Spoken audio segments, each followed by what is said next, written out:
अटारी वाघा सीमा पर ध्वजारोहण समारोह एक दैनिक समारोह है जिसे भारत, सीमा सुरक्षा बल और पाकिस्तानी रेंजर्स की सुरक्षा बलों द्वारा सन 1959 से संयुक्त रूप से किया जा रहा है। इस ड्रिल को विस्तृत और तेज नृत्यस्मान चालों और जितना हो सके पैर उठाने के रूप में वर्णित किया गया है। यह दो देशों के प्रतिद्वंद्विता का प्रतीक है और उनके बीच भाईचारे और सहयोग का प्रदर्शन भी है। इस समारोह की स्थापना ब्रिगेडियर, बाद में मेजर जनरल मोहिंदर सिंह चोपड़ा और ब्रिगेडियर नाजिर अहमद ने 11 अक्टूबर 1947 को की थी। इसे 3 ड्रम, ग्रैंड ट्रंक रोड पर एक चौक लाइन और एक चेक पोस्ट द्वारा चिह्नित किया गया था। दोनों तरफ कुछ तंबू लगाए गए। प्रत्येक देश के राष्ट्रीय रंगों में रंगे 2 संतरी बॉक्स और शरणार्थियों के लिए यातायात को नियंत्रित करने के लिए एक गेट बनाया गया। दोनों तरफ 2 ध्वज मस्तूल भी लगाए गए और इस ऐतिहासिक घटना को याद करने के लिए एक पीतल की पट्टिका स्थापित की गई जिसमें दोनों के नाम नीचे लिखे गए। यह समारोह अटारी वाघा सीमा पर होता है, जो ग्रैंड ट्रंक रोड का हिस्सा है। 1999 में कश्मीर में अमन सेतु के खुलने से पहले यह दोनों देशों के बीच एकमात्र सड़क लिंक था। इसे अंतर्राष्ट्रीय स्तर पर बीटिंग रिट्रीट सीमा समारोह कहा जाता है। समारोह हर शाम सूर्यास्त से ठीक पहले सैनिकों द्वारा जोरदार परेड के साथ शुरू होता है और दोनों देशों के ध्वजों के एक साथ उतारे जाने के साथ समाप्त होता है। एक पैदल सैनिक प्रत्येक तरफ गेट पर ध्यान में खड़ा होता है। जैसे ही सूरज ढलता है, सीमा पर लोहे के गेट खोले जाते हैं और दोनों ध्वज एक साथ उतारे जाते हैं। फिर ध्वजों को मोड़ दिया जाता है और समारोह एक सख्त हाथ मिलाने के साथ समाप्त होता है, जिसके बाद गेट फिर से बंद हो जाते हैं।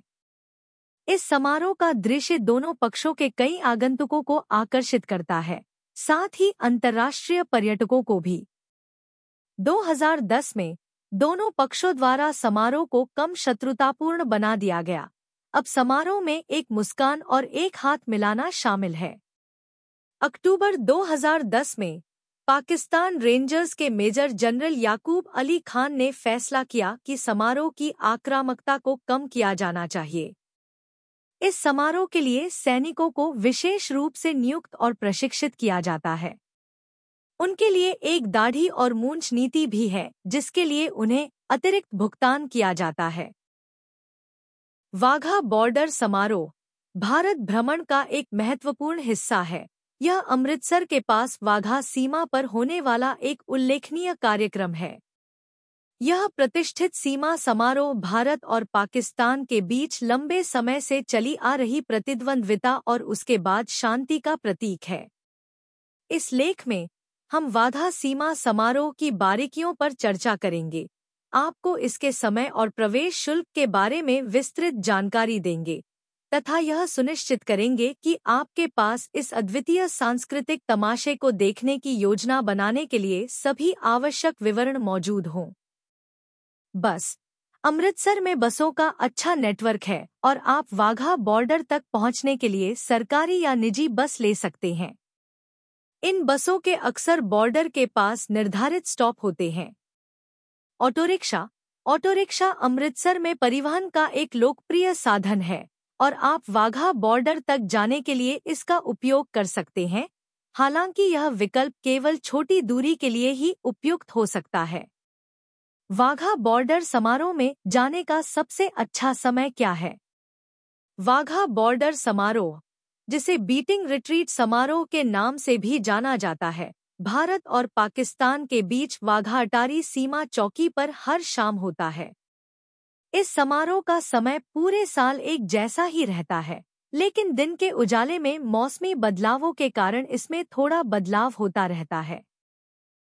अमृतसर में वाघा बॉर्डर समारोह में जाने का सबसे अच्छा समय आपकी पसंद और मौसम की स्थिति के प्रति सहनशीलता के आधार पर अलग-अलग हो सकता है।